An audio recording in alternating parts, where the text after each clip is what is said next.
ดราบนาปรดเพียสัก ดราบนาปรดเพียสัก มันเตือนตลอดเติบเตี้ยวิ่ง มันก้อนตลอดเติบเตียงวิ่ง กรมการเงียสลาดง กรมการเงียสลาดง នៅតែវិលកងឡាន នៅតែវិលកងឡាន ដើម្បីបំពេញចលនា100ថ្ងៃជាដាច់ខាត ដើម្បីបំពេញចលនា100ថ្ងៃជាដាច់ខាត យេ បាទសូមគោរពជំរាបសួរបាទថ្ងៃនេះក្រុមការងារមូលនិធិ VR1 Team ក៏ដូចជាក្រុមហ៊ុន VY Plus បាននាំយកនៅសម្ភារៈក៏ដូចជាស្បៀង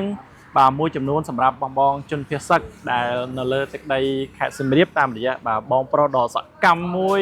បាទគេថាកិច្ចការងារសង្គមនេះឃើញគាត់ចូលរួមច្រើនបាទជាមួយនឹងបងអូវ៉ាន់ដេបាទបងអូវ៉ាន់ដេក៏ដូចជាបងពេជ្របាទតាមរយៈមូលនិធិសាលាដូងអញ្ចឹងចង់ដឹងថា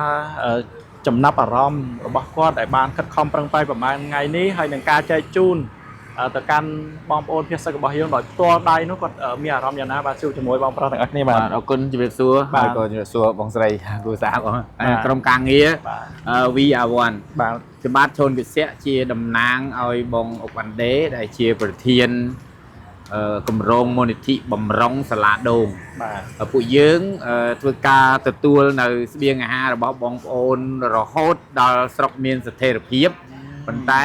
ដោយសារតែនៅកោះពេជ្របងស្រីទទួលភរិយាបងវ៉ាន់ដេក៏ឈោទទួល6យប់6ថ្ងៃធ្វើឲ្យកម្លាំងហេហត់ខ្លាំងយើងក៏ដកឃ្លាមកដើម្បីបែងចែកស្បៀងហ្នឹងឲ្យបានដល់ដៃជនភៀសសឹករបស់យើងសិនហើយអរគុណថ្ងៃនេះលោកប្អូនសៀងលីជាតំណាងក្រុមហ៊ុន VY Plus ក៏ដូចជា VR1 Team ដែលមកពីរាជធានីភ្នំពេញបានយកនៅសម្ភារៈស្បៀងមានអង្ករ300គីឡូមីជាតិ30កេសទឹកស៊ីអ៊ីវ15យួរហើយជាមួយនឹង kit កុមារសម្រាប់សិក្សា30ឈុតដែលនេះគឺជាជំនួយមនុស្សធម៌នៅក្នុងគ្រាលំបាកដែលយើងខ្ញុំដែលជាតំណាងឲ្យក្រុមមូលនិធិសាលាដូងពួកយើងធ្វើការជាប្រចាំក្នុងមួយថ្ងៃក្រុមយើងចេញយ៉ាងតិច6ទៅ8ឡានដែលយើងនឹងទៅឆ្លើយតបអំពីតម្រូវការរបស់ជនភៀសសឹករបស់យើងដែលពួកគាត់បាននិយាយថាជួយផងតាមរយៈវីដេអូរបស់អ្នកផលិតមាតិកាផ្សេងក៏ដូចជាតាមរយៈ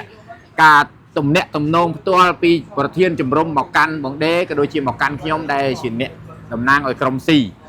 សំឡេងទាំងអស់នោះបានធ្វើឲ្យពួកយើងខ្ញុំទាំងបងស្រីទាំងបងដេទាំងក្រុមការងារទាំងអស់ពួកយើងមិនអាចនៅស្ងៀមបានទេពួកយើងដើរមួយថ្ងៃក្នុងមួយក្រុមរត់ទៅ2កន្លែងឬ3កន្លែងតាមអ្វីដែលអាចធ្វើបាននៅក្នុងនោះបេសកកម្មរបស់សាលាដូងមានបែងចែកជាក្រុមទៅបំពេញតម្រូវការអាហារក្រពះក្រុមទៅបំពេញតម្រូវការអាហារផ្លូវចិត្តនិងក្រុមទៅលួងក្មេងកុំឲ្យយំបងស្រីភរិយាបងដេគាត់ទទួលបន្ទុកក្រុមពិសេសមួយគឺក្រុមឡានរបស់បងស្រីទៅដល់គឺជាឡានដែលធ្វើឲ្យក្មេងបាត់យំគឺគាត់មានទឹកដោះគោមានខោទឹកនោមមាននំក្មេងមានអីជាដើមហើយបងស្រីមានថ្នាំពេទ្យមានអីជាដើមអញ្ចឹងបងស្រីកាន់ខាងហ្នឹងឯបងស៊ូដែលកំពុងកាន់ទូរស័ព្ទក៏កាន់ខាងក្មេងញញឹមដោយសារអីគាត់មានឡានមួយដែលជាបាឡែនកាហ្វេរបស់បងអូនពីរុនញុកនំញុកទៅដោះគោអញ្ចឹងអវលកងកន្លែងណាមានក្មេងភៀសសឹកគាត់ចូលទៅចែកនំចែកហើយក៏ទៅទៀតគាត់អត់មានគោលដៅទេកន្លែងណាដែលមានក្មេងគាត់ចែកនំជារៀងរាល់ថ្ងៃឯខ្ញុំ3ក្រុមជាមួយនឹងមកដេទទួលបន្ទុកខាងលួងមនុស្សចាស់មនុស្សចាស់គ្រួសារភៀសសឹកស្វាមីនៅឯព្រំដែនចាស់ជរាអីឥឡូវពួកក្រុមខ្ញុំអ្នកទៅលួងអាហាររាងកាយហើយក៏មានអាហារលួងចិត្តបន្តិចបន្តួចដែរអរគុណមហាជនខ្មែរអរគុណដល់ក្រុមហ៊ុន VY Plus ក៏ដូចជា VR1 Team ដែលបានចាប់អារម្មណ៍ក៏ដូចជាបានយកមកផ្ញើហើយសម្ភារៈទាំងអស់នេះគឺខ្ញុំ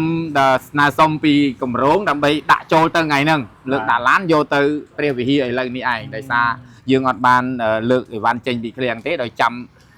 support នឹងអីវ៉ាន់របស់បងប្អូនមកកាលនោះទៅភ្លាមហ្មងហើយក្រុមរបស់ពួកយើងគឺទៅធ្វើការរបៀបជាការទៅឃ្លាំមើលមិនមែនជាការទៅបន្តឲ្យពេញទេមានន័យថាគឺវិលកង់ទៅកន្លែងណា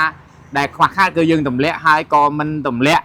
តែតាមគោលដៅឲ្យទៅរួចខ្លួនដែរគឺយើងធ្វើការទទួលខុសត្រូវហើយពួកយើងឲ្យឈ្មោះចំពោះខ្លួនឯង2យ៉ាងទី1ពួកយើងខ្ញុំជា delivery ដ៏ស្មោះចំពោះម្ចាស់លុយដែលបានបរិច្ចាគមកកាន់គម្រោងមូលនិធិសាលាដូងទី2ពួកយើងនឹងដើរតួជាអ្នកលក់ទំនិញនៅក្នុងសម័យសង្គ្រាមដ៏ស្មោះត្រង់លក់មិនយកប្រាក់យកតែភាពស្មោះត្រង់ពីបងប្អូនភៀសសឹកអរគុណបាទបាយបាយ អរគុណ